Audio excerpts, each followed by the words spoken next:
खुलुमबाय बे समाव मोनसे गोनांथार रादाब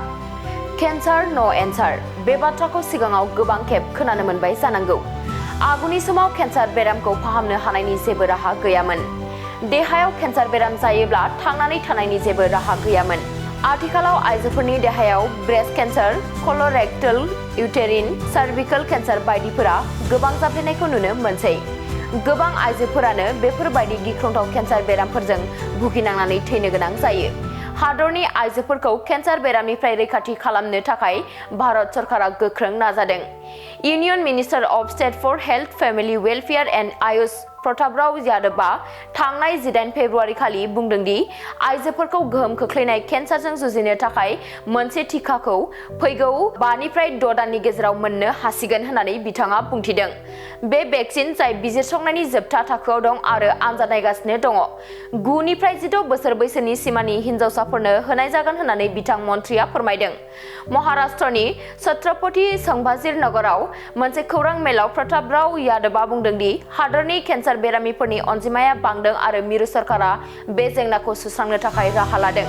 30 बोसोरनि गोजौनि आइजोफोरखौ देहा फाहामसालिफोराव स्क्रिनिं खालामनाय जागोन आरो बेरामखौ थाबैनो सिनायथिनो थाखाय डे केयार केन्सार मिरुफोर गायसननाय जागोन मन्थ्रिया आरोबाव बेखौबो बुंबावदों दि बे टिकाया ब्रेस्ट अरेल एन्ड सार्भिकल एबा आखाइ खुगा आरो गोरबोनि केन्सारखौबो नोजोर होगोन मन्थ्रि बिथाङा आरोबाव बुंबावदों दि सरकारा केन्सार फाहामथायाव बाहायजानाय मुलिफोरनि सायाव कास्टम खाजोनाखौबो रेहाय होदों जाहाथे बेफोरखौ बांसिनै बायनो हाथाव खालामनो हायो नोंथाङा रेलवे आसाम पुलिस बेंक टेट बायदि सरकारि साख्रि मावनो गोसो दं नामा एबा नोंथाङा बेफोरबायदि साख्रिनि थाखाय थियारि खालामगासिनो दं नामा नोंथाङा railway Assam police banking SSC Assam direct recruitment TET बायदिनि आनजादखौ खनले होदोंब्लाबो जाफुंसारनायखौ मोननो हायाखै नामा जुदि नोंथाङा railway Assam police banking SSC Assam direct recruitment TET cum recruitment आनजादनि थाखाय थियारि खालामगासिनो दङब्ला नोंथांनि थाखाय लानानै फैदों मोनसे मोजां रादाब लास्ट ईयर से कोचिंग स्टार्ट किया बट कोचिंग ज्वाइन करने के बाद ही मेरा एग्जाम क्लियर हुआ तो मेरा इस साल 3 एग्जाम का प्री क्लियर हुआ सीएचएसएल का प्री क्लियर हुआ फिर आईपीएस पीओ का मेरा प्री क्लियर हुआ है और सीजीएल का भी मेरा प्री क्लियर हुआ है तो अभी मैं मेंस का प्रिपरेशन कर रहा हूँ क'क्राझार सहरनि RNB road ward number 6 Sai Baba Mandir एबा एयारटेल अफिसनि साखाथियाव दङ आईबीटी कोचिं इन्स्टिट्यूटआ आईबीटी कोचिं इन्स्टिट्यूटआव banking SSC railways defence TET आरो गुबुन सरकारि साख्रिफोरनि आनजादनि कोचिं होनाय जायो आरो बेनि मुं थिसननाया दासान्दि सोलिगासिनो दङ आं नाजाथाय मेथ्सफोराव उइकफोर ओमफ्राय दा बाहायनाया एसे गुसुं जाबाय आरो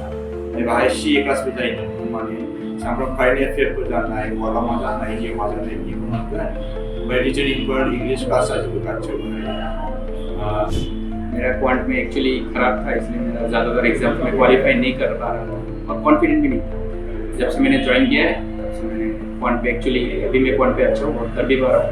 तो अभी कॉन्फिडेंट भी हूँ और फैकल्टीज भी बहुत अच्छे हेल्प करते हैं बहुत आईबीटी कोचिं इन्स्टिट्यूटआव मुं थिसननायनि गोबां मुलाम्फाफोरखौ नोंथाङा मोननो हागोन जेरै ल' कोर्स फीस